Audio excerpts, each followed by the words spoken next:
Sino yung mga maranaw dyan sa likod kanina?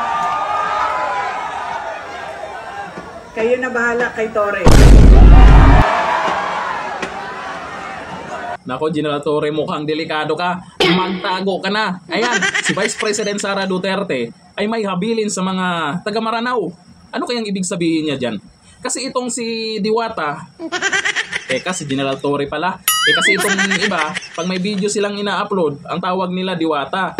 Tapos, pag binuksan ko yung video, si General Torre pala. Sana all. General Torre po yan. Siguro magkamukha lang. Pero alam ko, si General Torre, gwapo yan. Si Diwata, no comment ako dyan.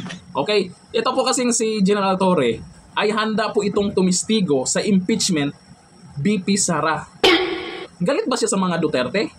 O napag-utusan lang? Yun ang hindi ko alam. Ito, panoorin natin ang video na to na kung saan ay handa daw Sana si General all. Torre na tumistigo sa impeachment case ni BP Sara. Ano kayang dahilan? Ito, panoorin natin. Handa raw tumistigo sa impeachment trial ang hepe ng CIDG na si Police Major General Nicolas Torre. Ayon sa dating Regional Director ng Davao Police, susunod siya sa Department of Justice kung sakaling ipatawag sa paglilitis kaunay sa mga kaso ni VP Sara na iniimbestigahan ng CIDG at NBI. Matatanda ang si Torre ang naghain ng kaso laban kay dating Pangulong Rodrigo Duterte kasunod ng pahayag niya na p***in ang ilang senador. Dati na rin niyang binatiko si VP Sara dahil sa umano'y gross abuse of power sa kasagsagan ng paghahain ng warrant kay Pastor Apollo Kibuloy. Ano sa tingin nyo? Mukha namang matapang no? Diba? Matapang naman si Torre, diba? Kaso nga lang, ang tanong dito, hanggang saan ang tapang niyan? Alam naman natin, hindi pang habang buhay yung posisyon ng nag-uutos sa kanya. Kung sino man yan, pag wala na sa pwesto yan, andyan pa rin ba ang tapang ng Torre na yan? Ako'y nagtatanong lang kasi nakikita po natin doon, simula po doon sa kay Pastor Kibuloy, nakikita po natin yung tapang ni General Torre. Kaso nga lang yung tapang niya may kasamang yabang. Sana kaya nagagalit yung taong bayan. Wala namang masama kung magiging matapang ka. Pero samahan mo ng yabang, iba na yan. Mukhang matalino naman. Matalino na, gwapo pa. Sana all. Diba? Kaya wag niyong tawaging Diwata yan. Ang layo niyan kay Diwata. Siya, matalino na, gwapo pa. Dito kasi sa sinabi po ni VP Sara Duterte, napapaisip po talaga ako, ano kaya ang ibig sabihin ni VP Sara dito? Bakit niya nasabi na kayo na bahala? Alam naman natin yung mga Maranao. Hindi basta-basta yan, matatapang atao yan. Si General Torre, matapang lang kasi may dalang ganyan. Yun ang tingin ko sa kanya. Kasi netong mga nakaraan, sa social media, nagmamayabang pa yan. Diba? Ginagaya pa nga ng ibang content creator yan. Ang tanong dito, kung wala ba siyang dala, matapang pa rin ba yan? Kaya nasasabi ko hanggang saan yung tapang nila. Kasi si VP Sara, kung hindi nila mapa-impeach yan, sigurado ako, tatakbong Pangulo yan. Pag tumakbong Pangulo yan, sure win yan. Walang pwedeng pantapat dyan. Organic ang supporter niyan. Duterte, diehard supporter. Meron ang mga yan. Kaya kahit anong mangyari, hindi mawawalan ng boto yan. Iba pa yung mga nagising sa katotohanan. Dagdag pa sa suporta ng mga Duterte yan.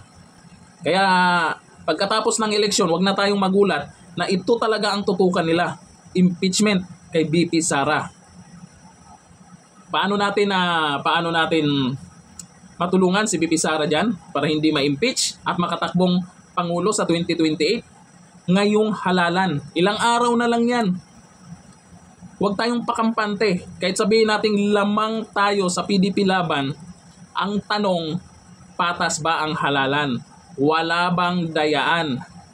Kasi may mga sabi-sabi dyan na pwedeng dayain kung totoo man. O ito, sampul po natin sa paliwanag po dyan ni Attorney Glenn Chong na pwedeng gawin nila na pwede nilang dadayain ang halalan sa 2025. May usapin dito ng 100 billion pesos na bayaran. Sana all. Okay, ito panoorin po natin ang paliwanag ni Attorney Glenn Chong at kayo na pong bahala umusga. kung totoo yan o posibleng mangyari yan.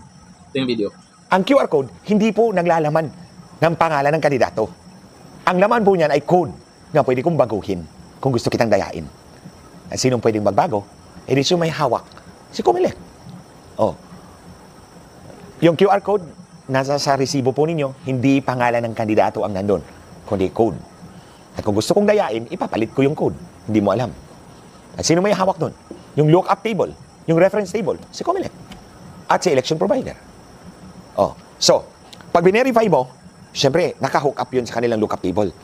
So, ilalabas nila. Makikita mo dito sa right side, kung ang laman ng QR code is exactly yun yung nakaprint doon sa resibo mo.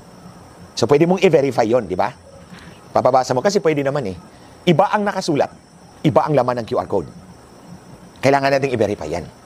So, pwede natin i-verify using the camera na nandun sa makina. So, papabasa natin, and then on the right side, lalabas yung mga pangalan. Hindi na code. Kasi naka-hook up yun sa lookup table nila. So, paglabas, be-verify mo, tama ba? Itong nandito sa screen, ito ba yung nakaprint? Para alam mo na yung QR code, tama ang laman. However, on January 21, 2025, October, November, December, less than 3 months later, nagpalabas ng panibagong resolusyon ng Comelec. Resolution number 11098. Wala na pong verification ng QR code. Yan ang red flag. Yan ang palatandaan na dadayain yung eleksyon natin ngayon. That's the clearest red flag to me. Kasi kung ako yung botante, gusto kong makita na yung QR code ng resibo ko, tugma doon sa nakaprinta sa resibo ko. Titingnan ko sa screen. Papabasa ko yung QR code sa makina. At titingnan ko kung yung nasa screen, yung ba yung nakaprint. Para alam ko na sigurado ako yung QR code tama. Kasi pwede naman. Iba ang nakaprint, iba ang laman ng QR code. At hindi mo alam kasi hindi mo na mabe-verify ngayon. George, anong sasabihin mo? Ano isasagot mo sa sambayan ng Pilipino? Bakit nyo tinanggal? George, nagbayad ka. Magkano ba ang binayad nyo sa feature na yan? Yung camera na yan, binayaran nyo. Yung feature na yan, yung part ng program na yan, binayaran nyo ilang bilyon? Or hundreds of millions of pesos. Tapos ngayon, hindi nyo pala gagamitin? That's mindless wastefulness. Parang nagtatapon lang kayo ng pera ng taong bayan na pinaghirapan ng sambayan ng Pilipinong bayaran. Grabe. 100 Bakit billions nyo pinalagyan ng dito. camera? Yung machine. Bakit pinalagyan nyo yung QR code reader? At bakit kayo magpiprint ng QR code? Hindi naman lang namin mabe-verify. Bakit kayo nagbayad doon sa software na merong feature na ganyan pero hindi naman pala natin gagamitin? Again, mga kababayan, balik tayo. Tatanungin ka, BEI, ng makina kung maglalagay ka ng digital signature. Sabi ng Comelec, huwag mong pirmahan. Tapos magtatanong, sigurado ka bang ayaw mong pirmahan ng digital signature ang election result? Sabi ng Comelec, press opo, ayaw kong pirmahan. Oh, walang pinagkaiba ito ngayon. Originally, nandyan. Remember 2010? Yung resolution na unang pinakita ko sa inyo, you can review this video. Nandoon yon. I-button, receptacle key. Grabe, no? Nakakatakot kung ganyan. Pero depende na sa inyo kung sa tingin nyo kung totoo yan o posibleng gagawin yan. Kaya ngayon, bantay tayo. Siguro naman kung tatambakan yung kalaban sa butuan, siguro naman kung tatambakan yung kalaban, ay hindi nila kakayanin yan na dayain yung halalan. Pero sana wag naman. Malaking gulo yan. Lalo na pag sinasabi nilang 12-0 ang resulta ng halalan kahit 11 na lang sila. Di ba yun ang sabi? 12-0 daw. Kaso nga lang, 11 na lang sila, umalis na yun si Mangga. Tapos yung iba, nagpa-endorso na kay VP Sara, may dalawa pa na nagpa-endorso dun kay Lenny. Ibig sabihin yan, ramdam nila na palubog na ang alyansa. Yun nga lang, di natin alam kung mayroon bang dayaan o malinis ang magiging halalan. Kaya tayo mag-ingat lang, bantay-bantay lang. Sana matambakan para maramdaman kung gaano kalakas ang PDP laban. Hanggang dito lang. Thank you. Bye-bye.